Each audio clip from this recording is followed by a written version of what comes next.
শুনলে অবাক হবেন, তারেক রহমান নিজেই এবার কার সাথে মিলে ডক্টর ইউনূসের বিরুদ্ধে কত বড় ঘটনা ঘটাতে চাইছেন।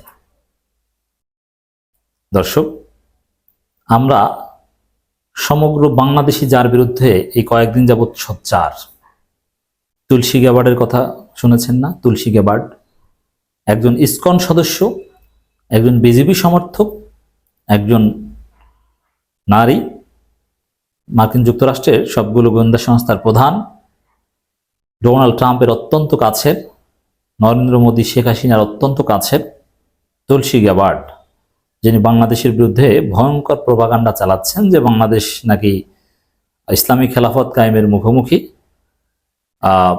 উগ্রবাদীরা জঙ্গি গোষ্ঠী ক্ষমতা নিয়ে নিবে, অমুক তমুক হ্যাং ট্যাং ইত্যাদি ইত্যাদি। বাংলাদেশে নাকি খ্রিস্টানদেরকে মারা হচ্ছে, বৌদ্ধদেরকে মারা হচ্ছে, যেটা একেবারেই পাগলের প্রলাপ।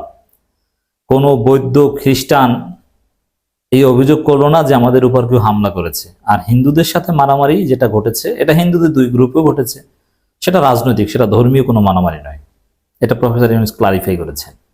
কিন্তু এই তুলসী গ্যাবার্ড ভারত সফরে এসে বিভিন্ন সাক্ষাৎকারে এই প্রপাগান্ডাগুলো চালিয়ে দিচ্ছে। আর মানে বিজেপি, আরএসএস, ভারত, আওয়ামী লীগ এদের হাতে অস্ত্র তুলে দিচ্ছে ডক্টর ইউনূস বাংলাদেশের বিরুদ্ধে প্রপাগান্ডা চালানোর জন্য। অন্য কোনো ন্যারেটিভ দিয়ে কিছুই করতে পারেনি যে এখন যে বাংলাদেশে উগ্রবাদীদের উত্থান হচ্ছে, ধর্মীয় মৌলবাদীদের উত্থান হচ্ছে, এই বিষয়টা সামনে এনে বাংলাদেশ ডক্টর ইউনূসকে ডিমোরালাইজ করা, ডক্টর ইউনূসের পতন ঘটনার প্রেক্ষাপট তৈরি করতে চাইছে হাসিনা, ভারত, মোদিগং। আর যাতে একজন কাছের লোক পেয়েছে, তারা তুলসী গ্যাবার্ড ভয়ঙ্কর মিথ্যা প্রপাগান্ডা চালাচ্ছে। বাংলাদেশ সরকার এই তুলসী গ্যাবার্ডের প্রচারণার বিরুদ্ধে তীব্র প্রতিক্রিয়া জানাচ্ছে এবং সরকারের পক্ষ থেকে বলা হয়েছে তুলসী গ্যাবার্ডের বক্তব্য বিচ্ছিন্ন, আর তাতে বাংলাদেশ যুক্তরাষ্ট্র সম্পর্কে, দ্বিপাক্ষিক সম্পর্কে কোনো প্রভাব পড়বে না। আর একটা বিষয় তো স্পষ্ট যে এটা ভারতে এসে এনডিটিভি বা বিভিন্ন মিডিয়ার সাথে, এনআইর সাথে সাক্ষাৎকারে বলেছে।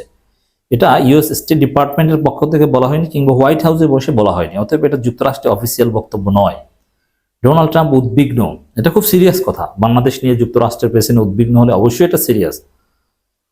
আবার যুক্তরাষ্ট্র উদ্বিগ্ন হয় যে আমাদের একেবারে কিছু আসে যায় তাও না, কারণ গত 15 বছর আমরা গণতন্ত্রহীন ছিলাম, যুক্তরাষ্ট্র তো উদ্বিগ্ন ছিল, কিন্তু আমাদের কিছু হয়েছে, যুক্তরাষ্ট্র কিছু করতে পেরেছে, আমাদের তরুণরা জীবন দিয়ে শেষ পর্যন্ত গণতন্ত্রের পথে এসেছে। যুক্তরাষ্ট্র তো আমাদের কিচ্ছু করতে পারেনি, বরং একটা সময় এসেছে আর না পেরে ভারতের কাছে আত্মসমর্পণ করে পিটার হাস গা ঢাকা দিতে বাধ্য হয়েছিলেন মুখ লজ্জা এড়াতে। অতএব যুক্তরাষ্ট্রে উদ্বিগ্ন হতে যে আমরা বেশি উদ্বিগ্ন তাও কিন্তু নয়, কিন্তু এটা একটা ষড়যন্ত্র। বাংলাদেশের সংখ্যালঘু নির্যাতন হচ্ছে, খ্রিস্টান বৌদ্ধ নির্যাতন হচ্ছে, যে উদ্ভট কথাগুলো, ইসলামী খেলাফত কায়েম হতে যাচ্ছে, এই উদ্ভট কথাগুলো, এটা বাংলাদেশের জন্য একটা ভয়াবহ প্রপাগান্ডা। সেই প্রপাগান্ডার সাথে সুর মেলাচ্ছেন তারেক রহমান। অবাক হচ্ছেন? এটাই সত্য। হ্যাঁ, এটা করবে, কারণ বিএনপি এখন কিছুতেই ডক্টর ইউনূসকে আর দেখতে চাইছে না, তার পতন চায়।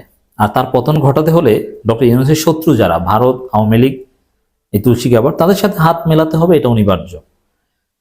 ডক্টর ইউনূসের সংস্কার করার কোনো অধিকারই নেই, এই সংস্কার মানবে না, তারা আবার এসে এগুলো উল্টে দেবে, এই কথা বলছে মির্জা আব্বাস। ক্ষমতা ছেড়ে দিন, এই কথা স্পষ্ট শামসুজ্জামান দুদু বলেছে।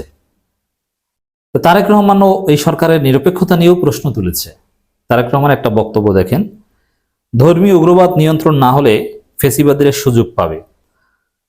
আচ্ছা, ধর্মীয় উগ্রবাদটা আপনি দেখলেন কোথায়? কোথায় ধর্মীয় উগ্রবাদ?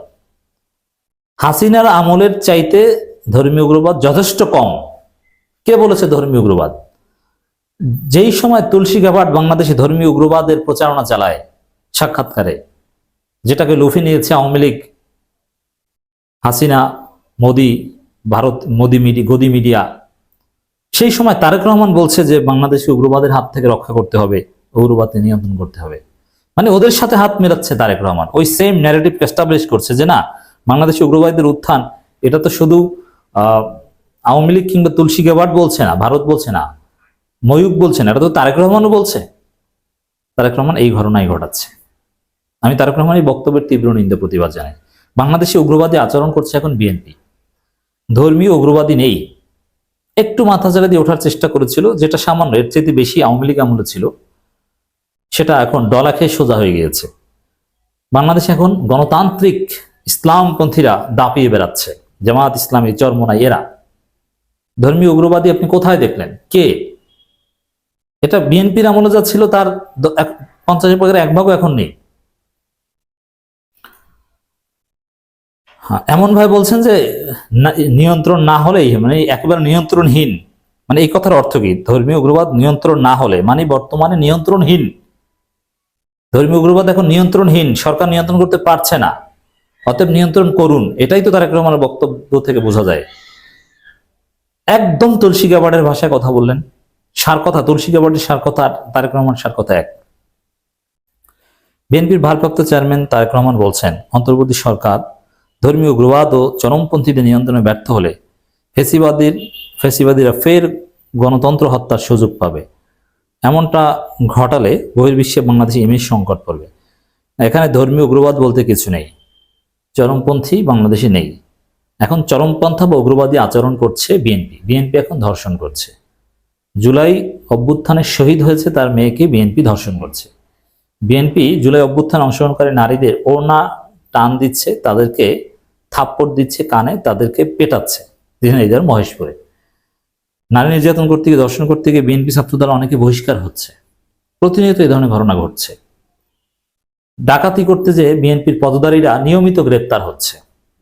থানায় হামলা করতে যেয়ে বিএনপির বড় বড় নেতারা, বিএনপির উপজেলা সেক্রেটারি পর্যন্ত ধরা পড়ছে। তো উগ্রবাদী আচরণ করছে কারা? বাংলাদেশে কোন উগ্রবাদী সংগঠন থানায় হামলা করেছে, পুলিশের উপর হামলা করেছে? দেখান তো। থানায় হামলা করা, পুলিশের উপর হামলা করার চাইতে উগ্রবাদী আর কে? তো বাংলাদেশে এখন সবচাইতে বড় উগ্রবাদী দল হচ্ছে তারেক রহমানের দল, আর তিনি উগ্রবাদকে নিয়ন্ত্রণ করতে বলছেন তুলসী গ্যাবার্ডের ভাষায়। এটা আন্তর্জাতিক ষড়যন্ত্রের অংশ।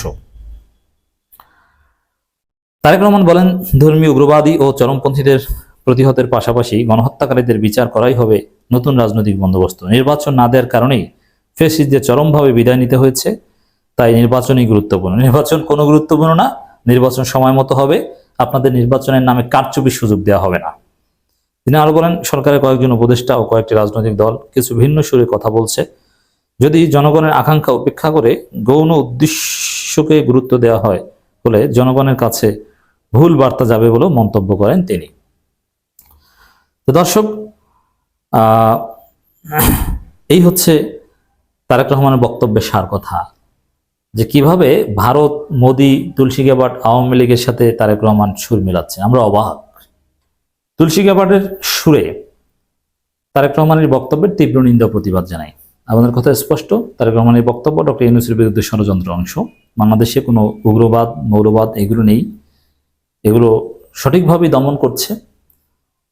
অতএব উগ্রবাদী আচরণ, মৌলবাদী আচরণ বা মৌলবাদী সন্ত্রাসী আচরণ এটা করছে এখন বিএনপি। বিএনপি ভালো হয়ে গেলেই বাংলাদেশ পুরোপুরি স্থিতিশীল।